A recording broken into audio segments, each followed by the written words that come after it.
Hello, welcome back. I'm Darcy Darkness. This is Confessions from the Dark Side. Hello, and how are you all in this wonderful community? I'm going to get a disclaimer out the way. We are full of so much adult content that some of you think this isn't necessary and some of you think this isn't needed. If you are one of those people, then thanks for checking us out. But I'll say this only once. If you can't stand the hate, then get the fuck out of my kitchen. Now, for everyone else who likes what we have here, the regular scheduled programming will continue. Shall we get started? And are we ready? As Confessions from the Dark Side presents Review from the Dark Side, and we have Alien Romulus. Yes, that's what we're covering today. So it's a new movie that I had the pleasure of watching not once but twice. What will I think? And have you had the pleasure of watching this movie? Let me know in the comments below. So it seems that we're still in the reboot for this reboot, remake, reimagining type of thing, and we'll discuss that at the end, why this is actually important for the Alien franchise. But we've had a lot of different movies over the past few months. We've had reboots, remakes, reimaginings. We've had technological horror, slasher, of course, for October. We've had psychological thriller, psychological horror, psychological everything. We've had even just bog standard horror. We've had body horror. There's been plenty. If you want to hear more, stick around, grab a drink, get comfy, and let's discuss, shall we? Let's take a dark, horrific mystery tour to a world where the future is of, at this moment, remakes and reboots of the Alien sci-fi horror. Well, in my opinion, Alien is actually more of a horror movie. The original one was, even though it was based in space, and that was like the scientific aspect of it. But as the story has gone on, has been more of I would say there's a lot of psychological parts of it as well because of the way the whole universe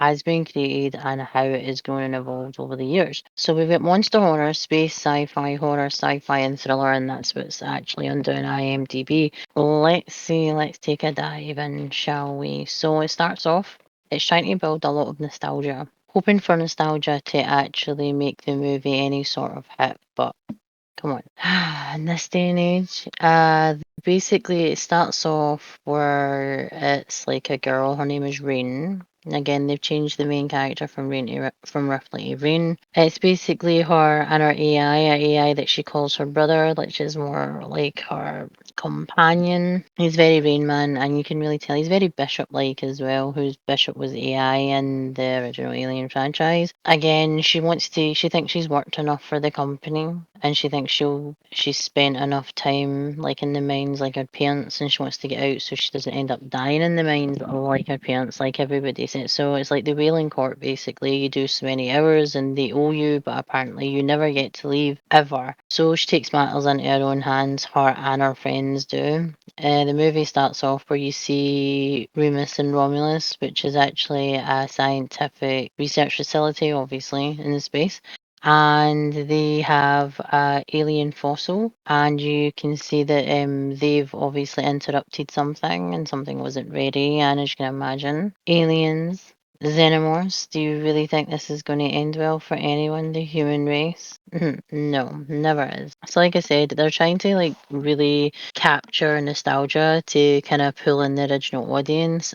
Failed to do it in the first part of the movie for me. It kind of was nice to see the fact that they had some similarities in the background, but it was still not enough. I don't think it'll ever be enough, to be fair. So if you didn't realise Whaling Corp are dicks, and we already know that, pretty much everyone in the who's on that planet works in the mines, and you literally work there till you die. A bunch of her friends, and one of them is pregnant.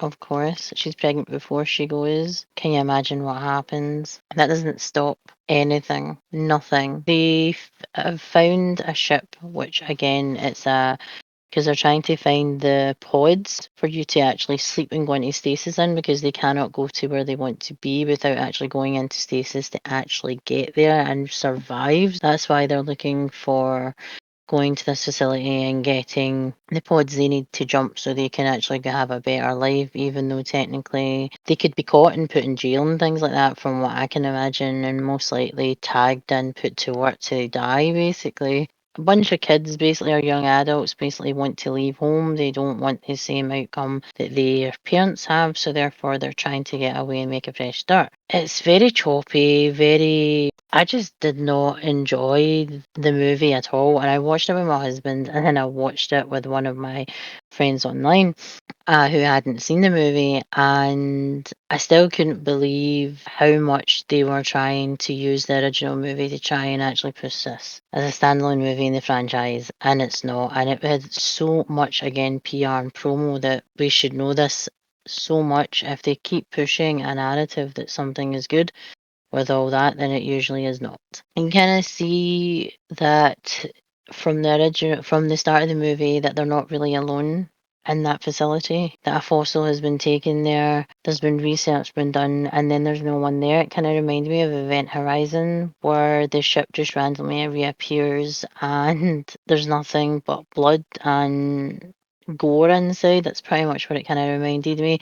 That we are not alone. Are we ever alone? We end up seeing the another AI, and the other AI basically is waiting for, like, obviously instructions from Whaling Corp, and they use the other AI, which is called Addy, which she calls her brother Rain, and they end up interfacing basically. And what happens is that the other original AI from that facility ends up kind of merging his consciousness and his knowledge with Addy, and actually becomes the predominant AI, like the operating system basically. So it's less and less Addy and more the objective of the Whaling Corp. And basically the control, that he's in control and no one else is. So if you didn't realise that was going to happen when an AI or a synth basically becomes damaged, you have to repair it. And again, if there is another synth on board, then you would actually do that to repair. And she doesn't just see it as a companion, she sees Addy as her brother, so therefore she would do everything she possibly could to save him, because there is that human connection, even though he's not human, but he's treated that way and he has been placed in her family like that. Again, it felt there was a lot of story backing up who she is and who the AI was. Also how bad it is for people who live on that planet, and how Whaling Corp actually is. It's like any big, massive, billion or trillion-dollar company. It's always going to have the same outcome, that they're in their control until you try and take matters in your own hands, and it can go one or two ways. You can get away, or you can literally pay with your life, and that's pretty much how it's really described to from the young adults. And again, young adults can obviously over exaggerate things, but we know Whaling Corp, they are not over exaggerating here. It's us versus them. At the start of the movie, you see that a xenomorph has actually been brought onto the actual on board, and again they think it's deceased. Is it deceased? No. The fact that you seem to think that they can't mimic like a heartbeat or, you know, a pulse or whatever is beyond me. The fact that you don't think they're more intelligent than they are, because they are more intelligent, and they are the predator. Well, technically they are the predators, even though predators were created, again, part of that universe to actually eradicate aliens and things like that. But we're not going down that route because, well, we're just not. So it's a 60-40 chance apparently of death. There's a lot of the face huggers that actually appear, and they are obviously trying to find their next host because they are a parasite. And they get on the pregnant woman, they get on a couple of other people as well, but they seem to think by leaving that's a good option to leave when that's been on you. It doesn't need to be on you for a long period of time for it to actually to put eggs into you, and for the eggs to start their fertilization and basically start to evolve, because they're using your body to not create but stay alive, to grow, and then they burst out when they're ready. So basically their host is just there for nutrients basically, and to keep them alive. They need to actually appear, and it seems to just be an internal fight of them not letting the aliens leave the facility, and them trying to get or save the people that are already there. Like most movies like this, there wasn't really much of a. I'm hoping it doesn't get like any sort of sequel. I don't think it made as much money as they were hoping because it sucked. The concept looked good in paper, but the end product is not. So they go through trying to act like Rain is like Rain Man smart, And again, it's common sense, a lot of the things that they come up with. And also there's a lot of common sense that's strung out that doesn't make any sense. So the common sense they're using doesn't even make any sense as well. So there's a lot of things of it doesn't make any sense. They had to do another kind of more exacerbated chest busting event was when they're about to leave and one of the people has been infected and they basically die in a very painful and very uncomfortable way. The pregnant one ends up infected, as you can imagine, and her baby, well, you're like, how the fuck did that baby get out of her? Because it's bigger than her. And is actually played by like a 7'7" basketball player. So it is, and the guy actually looks similar to this alien. It's pretty freaky. It's just weird because it knows that it's its mother, but it's going to destroy its mother. Oh, it's weird. It's fucking, it didn't have to be in there, in my honesty. I think they were just trying to push the originality of the chestbuster scene, and it failed. Again, a lot of the things that they tried to do, they tried to exacerbate the facehuggers, make them, we know they're aggressive, we don't need to see that, we've already seen that in multiple alien movies, didn't need to see that again. So they keep going back for people as well, and this is what really annoyed me. You would put the rest of civilization at risk for one person, and again they're wanting to get off the facility so they can get into whatever they are, whether they go back to their planet or they go to their new planet. They want to destroy and take over. That's pretty much what aliens are there for. They want to be like the strongest species, basically. And again, humans seem to be easy prey for them, and they always fall for the same bullshit. I feel like even the visuals in the film, when they're trying to make it more dramatic, it's anticlimactic. I just watching it for the second time was absolutely catastrophic to me mentally. I was just like, what the fuck again? The AI promises it wants to save them at the end. You know what happens? They've been backstabbing and they've just not been themselves. They've literally just used. Well, I always get pissed off with people and they go, "Oh, the AI, the AI." Is like the AI's got a job though. It's got programming. The programming is usually for them to actually do something. Their job and their DNA exact everything that's been created is basically with an objective to do something, whether they might be protect or they might be there as a warning system. They always have a job. So it's in their DNA, in their original DNA and their programming to do what they have to do. No matter if they're in their own body or if they are in someone else's, like in Addie's. But Addie kind of realizes what's going on, but it's too late, or is it? There's that. The AI wants everybody to stay, obviously, but the AI basically, it was all over the place. Like, they didn't want you to stay, they did want you to stay, they wanted to see how much of. They wanted to bring a specimen back, basically. So they create, because that's what they were doing in this research facility, they were trying to create the perfect specimen, and and you see that in the other alien films with Whaling Court. They're trying to push science basically and technology and trying to create the perfect being basically in and you can see that on Remus and Romulus facility that they had found something, they were working on something, they knew certain things that the alien, the xenomorph, was capable of, and when it actually went rogue and totally destroyed everything on that ship, that facility, that the DNA technically was lost, or was it because of obviously the AI was still there and the AI was obviously still recording until it couldn't, and as you can imagine, that's what happens. I really cheered for Rain to everybody to die. I wanted everybody to die because, well, they're making stupid decisions as they do because they're young adults. They're not actual scientists. That's the thing. So they're doing what most teens or young adults want to do. They want to stay at an age and do their own thing. And again, in that world, everything is completely different. So as you can imagine, it didn't make any sense why they were doing that. And again, a different world, a different society, you never know. I do think that the Remus and Romulus station was really nice to see in its glory. But again, it gave me Event Horizon feels with the kind of pans around it, especially when they were showing you like the actual Event Horizon, the dome, the sphere that's inside it. They did that a lot in the movie when they were actually trying to remember, trying to tell the audience that what we're here for, we're here for a rescue mission. It wasn't kind of thing. And even though the Remus and Romulus wasn't a rescue mission, it ended up being more of a life or death type mission because they went into a place that they didn't know because they wanted to steal something. Then they basically kicked the hornet's nest and then created a war in a facility where they didn't know really anything about it, and then they had to survive. But they went in with like 6 people and came out with no people, it's like, and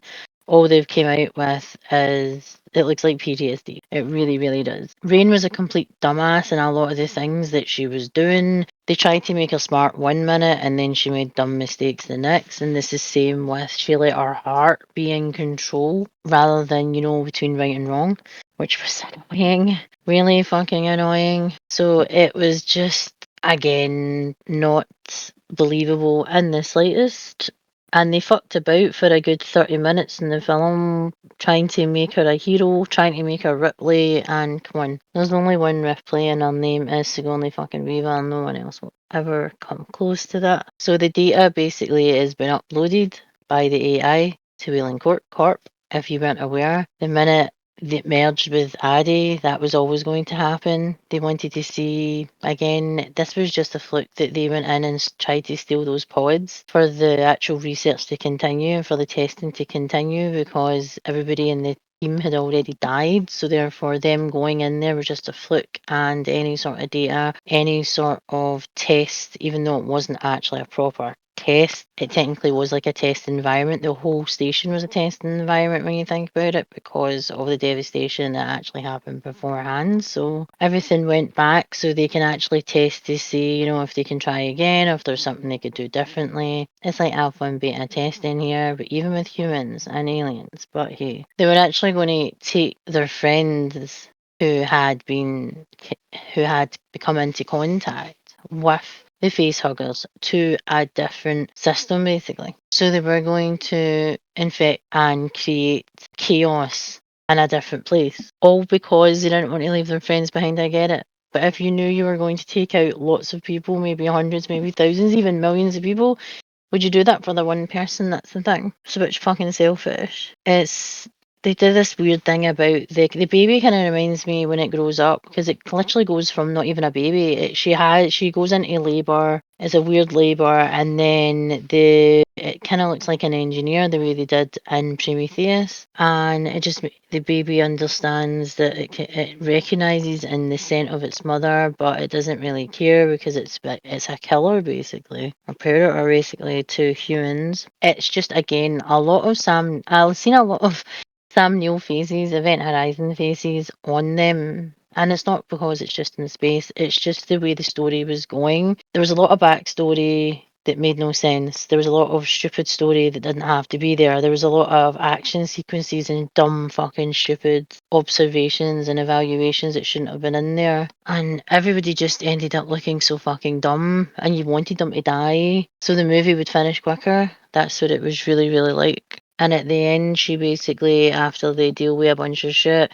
and do a bunch of experimentation to see what fucking can kill, trial and error basically to kill the aliens and everything infected, they decide to remove the synth data chip finally. But at that point, she didn't realise that he had already uploaded, as sneaky as it is. The chip defines her and she will fix it. I wouldn't trust you with a chocolate fire guard. She's supposed to be the saviour of mankind. No, definitely no. There is a lot of unnecessary narrative and story in there. There's a lot of unnecessary heroic attempts. And there was a lot of, you didn't just do that, and you didn't just say that, and oh my god, you did not just go there. Moments throughout this whole film, which is sad, because I remember reading that they were doing Romulus. They were doing Alien Romulus, and I was so excited. So was my husband. Everybody that I know who absolutely loves the Alien franchise was really fucking happy. As a standalone movie in science fiction, if it didn't have face huggers in it, would I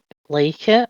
I still didn't think it was particularly a good story, and I didn't think it was particularly executed properly with the actors. They weren't really known actors, and that can be a good thing or a bad thing, but it was not an Alien film. It was not an Alien franchise movie, and some people will disagree with me, but I was very, very disappointed. Why this universe has been and will always be special. The lore, the deep story, and the narrative backbone built to withstand the test of time resulted in this, where characters became dumb and made no sense. Arrogant characters that we wish would rather die than survive in what universe? We are cheering for the Xenomorphs with such passion to take out a few dumb humans rather than succeed in eradicating the enemy of destruction. Yes, I love a rich story and the engineering of such a creature, but for survival of the humans, well, we need this to carry on with the universe to teach them and for the timeline to grow. Yet this was based before some of the movies to do what? Patch up plot holes, yet it created more questions and doubt than we ever had before. So thanks for that. This movie defines her and she will fix it, apparently. Would you trust her? No, I wouldn't even trust her to be a chocolate fire guard than to be the saviour of mankind. So let's see what Alien Romulus that came out on August 16th, 2024, which is this year. It was a rated R movie and it was an hour and 59 minutes long. It says 7.2 out of 10, which, oh my god, what the fuck.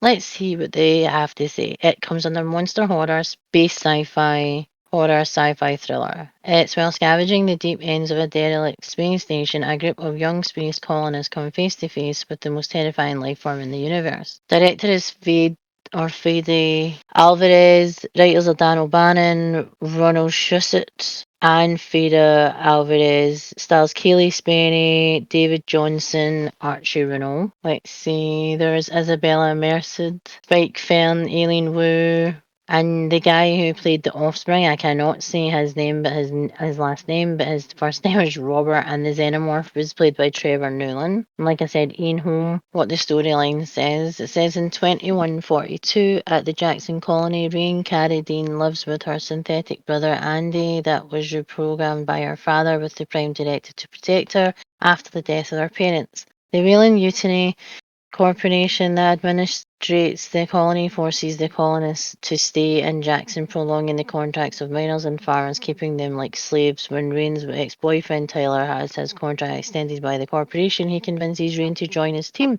From my sister's Kay, who is secretly pregnant, her cousin Bjorn and his sister Navarro, who is adopted, to travel to an abandoned station to flee to the planet Vega. They need Andy to interact with the computer system, and they also need to recover the stasis chambers of the suspended animation for a 9-year trip to Vega.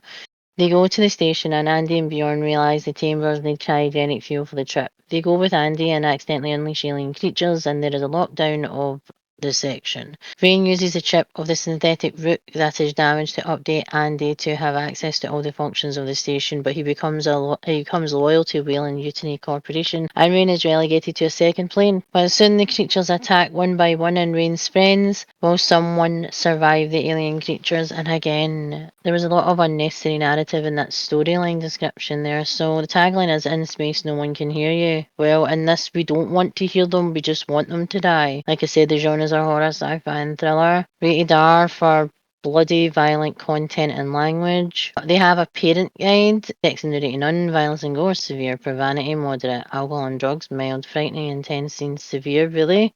Obviously not the same movie. Sex and nudity, a woman is shown in her underwear. Holy Jesus Christ.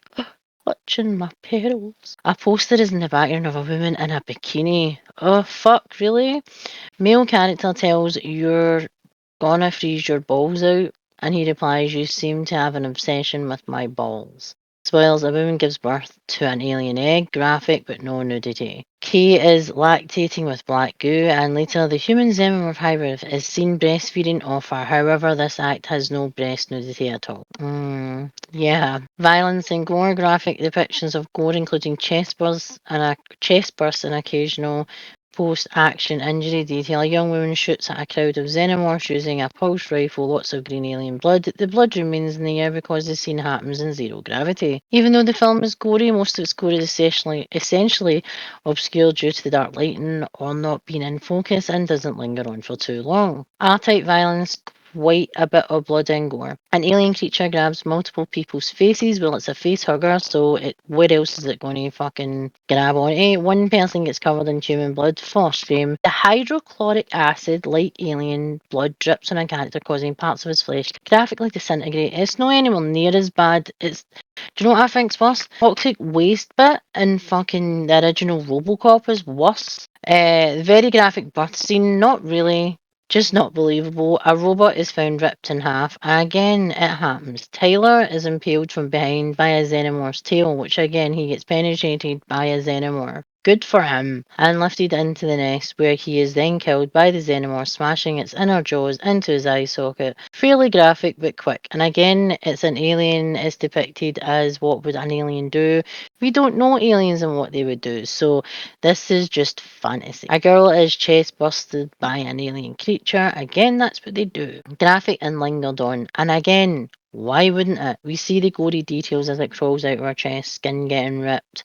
There's also excessive amounts of blood. Well, I don't understand why there wouldn't be any blood when something is bursting out of someone's body. But hey, profanity moderate, several uses of the F word, about 40 times. I think I said that more times in the first 10 minutes. Casual profanity and derogatory language is used. Oh, for shame. Other words used are shit, hell, ass, bitch, twice in Spanish. Dick, bastard, goddamn, and twat. So pregnant fish is in there too? Okay. Alcohol, drugs, and smoking. People are shown drinking.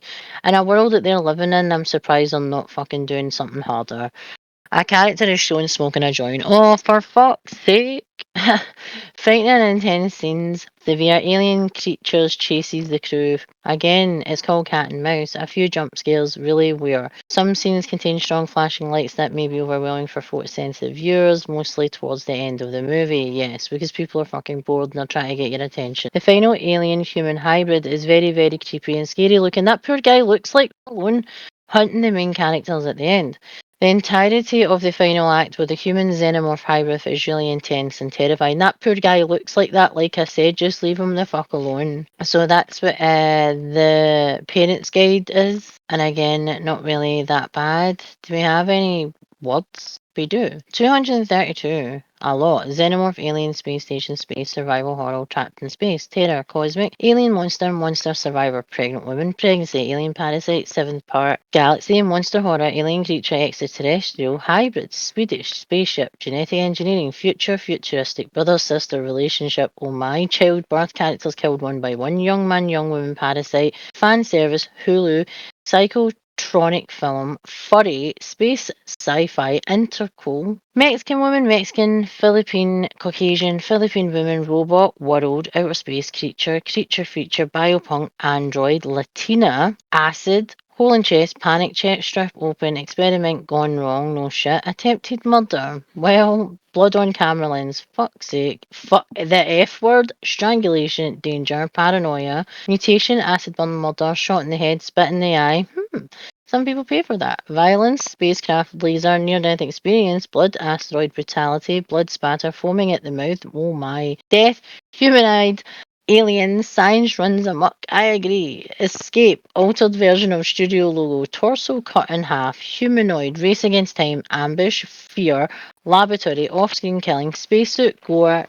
Fucking hell, what the fuck's that word supposed to be? Rescue transformation scene during opening scenes? Opening credits, mercilessness, profanity, baby flair, elevator, moral dilemma, gothic, character repeating someone else's dialogue, robot as pathos, canary, mega corporation, painting tension, suspension, video game flood, mining colony, telling a joke, machine gun, explosive decompression, planet, artificial gravity, corpse, autopilot, dead body, mining, subjective camera, crushed to death, surveillance, chase, colony, computer chip, cattle prod, corporate crime, gravity, miner, Elevator shaft, electrocution, cryo sleep dream, tentacle, claustrophobic explosion. That's a whole lot of words that you'd probably see in hentai. Characters, point of view, camera shot, elevator crash, darkness injection, orphan, vomit, thunderstorm, cigarette lighter, slave labor, footprint, sunlight, red light, blue light, shipwreck, water, spaceship crash, knocked unconscious, ex-boyfriend, ex-girlfriend relationship, escape attempt, supercomputer, cocoon, space colonization, facehugger, acid blood, super strength, self-injection, compound, boyfriend-girlfriend relationship again, mutagen, vaccine, egg, clone, hive, barefoot, courage, discovery, fighting the system, bravery, coming of age, really? Long take, manipulation, secret laboratory, floating in space, space probe, excellent, Mexican siblings, Mexican man, African, immigration status, immigrant, space adventure, throwing up, orphan, dream sequence, cigarette smoking, scientific laboratory, alien character, attacked by an alien, zero gravity, salvage mission, rat carcass, alien species chased by an alien, year 2142, carrying someone in one's arms, cryo chamber, multifunctioning android, adoptive brother, adoptive sister relationship, sounds like porn. Security lockdown, cryostasis, alien lifeform, seventh film in a series, derelict space station, space colony, space debris, pulse rifle, cryopod, seventh in the series, 2140s, cargo bay, killed by an alien, hangar bay, synthetic human, Wayland Mutiny, orphan protagonist, hull breach, giving birth, white blood, woman in labour, giving birth to an alien, soul survivor, robot brother, Asian woman, Caucasian woman, Asian, Swedish man, black man, character says have a nice day. Yeah, that was a whole lot of fucking words that was not fucking needed. What the fuck? So around 45 minutes, Rook has no way of knowing there was a sole survivor or that Ripley had blown it out of the airlock. Ripley log at the end of the movie never mentions blowing it out of the airlock or that it was even had escaped in the ship. But additionally, this wasn't a transmission that Ripley made, only a log. If it was a transmission, then wouldn't she wake herself up in 6 weeks when she reached the frontier to broadcast more reports to get picked up sooner instead of being floating in space for 50 plus years? The director sought out the special effects crew from the original Aliens movie, which was the sequel to Alien, in 1986 to work on the creatures' physical sets, practical features, and miniatures. They were used wherever possible to help ground later VFX work, and also it was to build on the nostalgia and the original fans of the original franchise to go, oh, they brought in other people, because I was like, oh my god, they brought someone from the original franchise, basically, even though it was a sequel, to actually work on similar visuals. So it was more fluid, but the story was shit. And it didn't matter that they brought those people in, but they'll be glad to be getting paid anyway.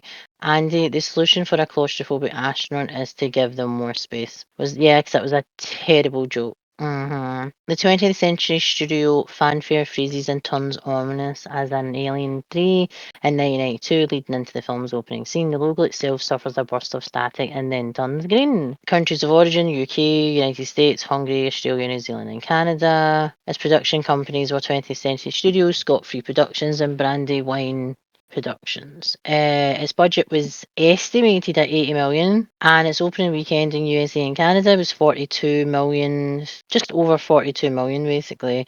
The gross for US and Canada after obviously its cinematic release was $105,313,091. Its gross worldwide was $350,841,322. I don't know why how loads of people went to see that movie. I really fucking don't know why. The reviews. The reviews. Let's see good old reviews. We love the good old reviews here at Confessions from the Dark Side. Let's see. I want to go for the 1 stars first. Or sorry, we'll go for the 10 stars first because that's usually delusional fuckers or AI. The wait was worth it. With a spoiler, a new Alien film that pays tribute to every previous Alien film, not doesn't, including the Black Goo. Okay. An incredible Ian Holm fade. Fada even got his voice perfect. Kaylee Spaney certainly holds her own. No, she doesn't. She obviously has some big shoes to step into, but just wall. That she was shit, yeah, I can understand, but no, apparently this person thinks she's basically like the messiah from the way they're writing.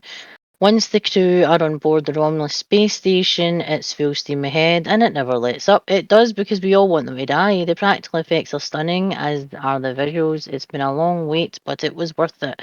No, it wasn't.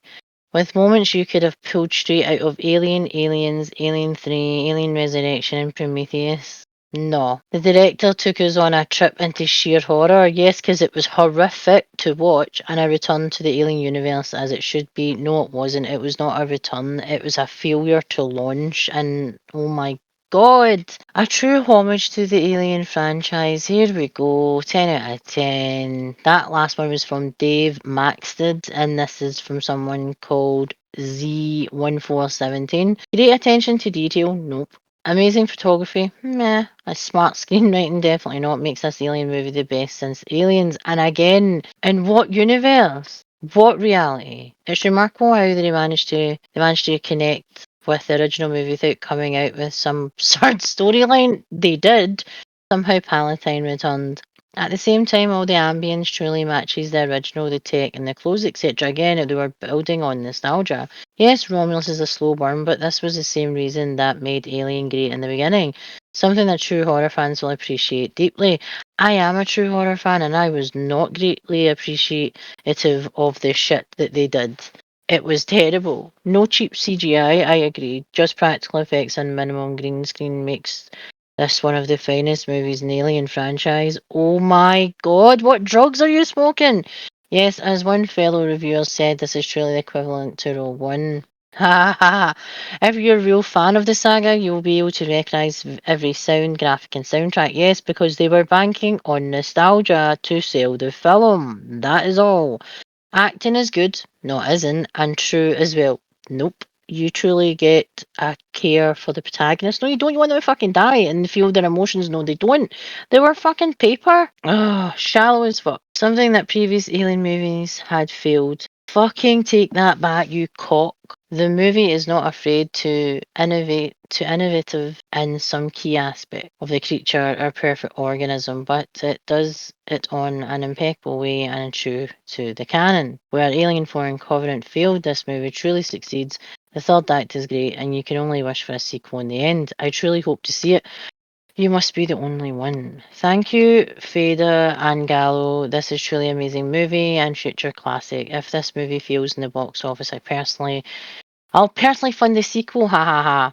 Try your best to see it in IMAX. Is the second best movie I've seen this year on this format, only after Dune 2. And again, Dune 2, the sequel was not anywhere near as good as the first Dune part. I also prefer the original Dune, but hey, and everybody seems to be going on about how they fucking love the universe, yet fail to love the original. But hey, a true love letter to fans. This is what, without a doubt, the best Alien movie since the original. Oh, you dumbass. The look and feel and the music all come together to set the perfect tone. Again, wanting you to actually relive a moment of the original movie and fail. The plot offering a variety of suspense, atmosphere, tension, and action. I was more tense because I wanted it to end. It was terrible. It has all the best parts about what makes Alien so great. As a diehard Alien fan, I was actually grinning with joy watching this. Really? The only minor gripe I had with the story was some of the strong plot armor the female lead had towards the end of the movie. Aside from that, I really liked everything about it, and the epilogue was a perfect ending. If you like the original Alien and Aliens, this one is for you. No, you will not. No, no. So let's see 1 stars. Absolute torture, and this is from B Covey 04300. It wasn't scary or particularly well written, I agree. The dialogue was bad enough at times that made us all cringe, yes. But the worst part of this movie was that only about 10% was audible, and it wasn't a problem with the theatre. Honestly, I don't know how they could have possibly released this movie. The actors mumbled all their lines so we could catch only a handful of lines. And on the flip side, the soundtrack and the special effects were all so loud that everyone in the theatre was blocking their ears for the entire second half. I've been to a ton of punk rock concerts really, but never heard anything even half as loud as this. I could feel every effect in my heart. Maybe when my movie-induced migraine and the ring in my ears goes away, I'll relate to this movie to a 2. But this movie was so bad, I'm not sure I ever want to go to a movie again. Alien for the Z generation, big L. This has to be the worst movie of the Alien franchise. Poor written script, full of boring cliches, bad acting. For example, the guy playing the android is annoyingly overacting, and the whole thing about the androids was to be unnoticeable by humans, right? He acts like a robot on Adderall all the time. I can't get over the fact that the bunch of middle class teenagers with no education, no studies in engineering and aeronautics handle perfectly the mod advanced tech in the universe. Sorry, dog. I wasn't expecting a Disney movie. Such a disappointment.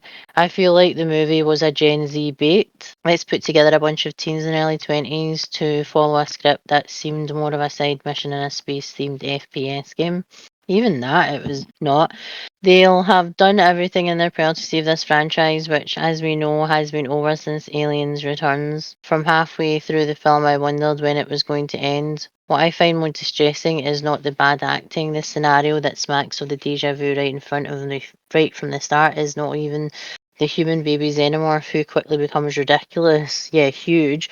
It's not the mini Sigourney Weaver who plays badly, and it's not the atrocious length of the film that displeases me, but it's above all that as I write these lines, the film has a rating of over 7 out of 10. A word device, don't watch this turn up from Damien Carley, and I do agree with that. So what do I give Alien Romulus out of 10? What do I give it? Well, first of all, we, the Alien fans, have waited for such a long time for another epic chapter of this universe to get this colossal piece of shit. Why this universe has been and will always be special, the lore, the deep story, and the narrative backbone built to withstand the test of time resulted in this. Where characters become dumb and make no sense, arrogant characters that we wish would rather die than survive in what the universe we want. We are cheering for the xenomorphs with such passion to take out a few dumb humans rather than succeed in eradicating the enemy of destruction. Yes, I love the rich story and the engineering of such a creature, but for survival of the humans,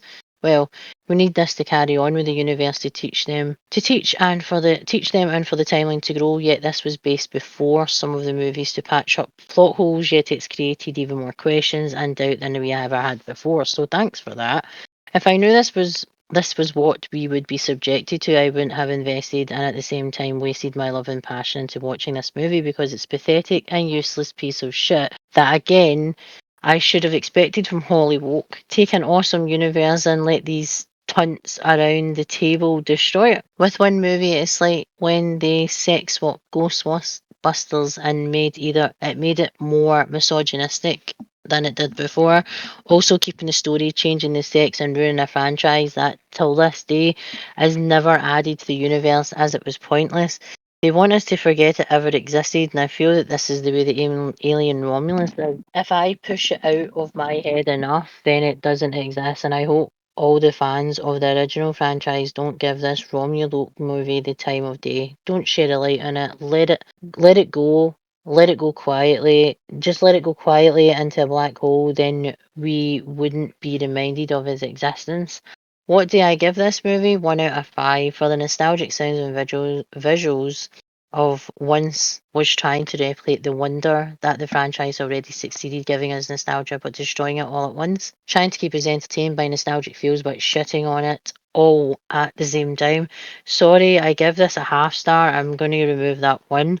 I can't give it anything to be honest. I said they're just giving us the bird and the computer noises that made us think this is a happy place, this is a safe place. If they didn't add it to the universe, they would reboot it. This is the thing. No one wants a rebooted Alien franchise. This is why them bringing out a sequel will actually prevent the actual whole universe from being rebooted. And so we get a sequel like this, or a prequel, or a movie that should have been in the franchise already, but it isn't, to stop a full reboot. So it's like a semi-soft reboot by adding another sequel in there for this, just to stop a reboot. But again, it's totally fucked it. And again, plot holes, shitty acting, shitty story, and just dumb people. Just no, no, no. It's caused me anxiety just fucking doing this. Oh, fucking hell. The happy place that we once knew with the movie, giving us the sounds of the bird and the sounds of the computer and some of the stills and some of the original visuals to try and bring us up to speed to where we are. It failed. It was anticlimactic, and I just wanted them all to die. I'm glad that it technically has been a flop. Yes, it cost estimated 80 million. We don't know how much the promo cost. It made 350 million worldwide, but I think they were expecting something more, way more, and it never did it. What do I think it will get a sequel? I don't know. I really don't.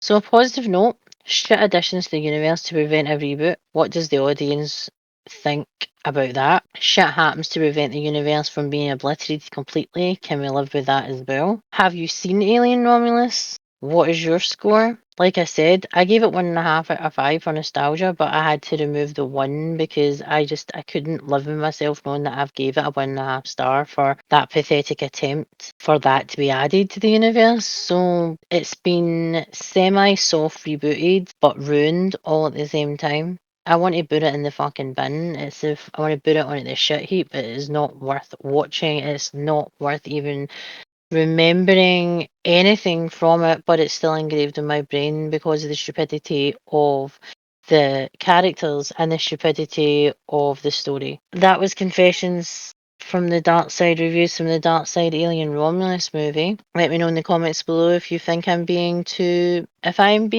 kind, or if I'm being too difficult, or if I'm being too shitty. Please let me know. I do love a good conversation about the reviews and my personal opinions, because if we can't have a discussion, heated or not, about our passions, our loves, our hates, then what are we doing here at Confessions from the Dark Side? If you like content like this, remember to go check out the Confessions from the Dark Side social media platforms that are Twitter, Instagram, Threads, YouTube, and Amazon Music, Spotify, and Buzzsprout. Let us know what you think over on our social media platforms, and let's get chatting about this topic, all the topics. Let's grow our community and spread how awesome the horror community actually is. And if you really need to reach out to us at any point, you can. Feel free to email us at confessionsfromthedarkside@gmail.com. I'm Lady Darcy Darkness. This is Confessions from the Dark Side, reviews from the Dark Side, Alien Romulus, and I'll see you in the next one. Later.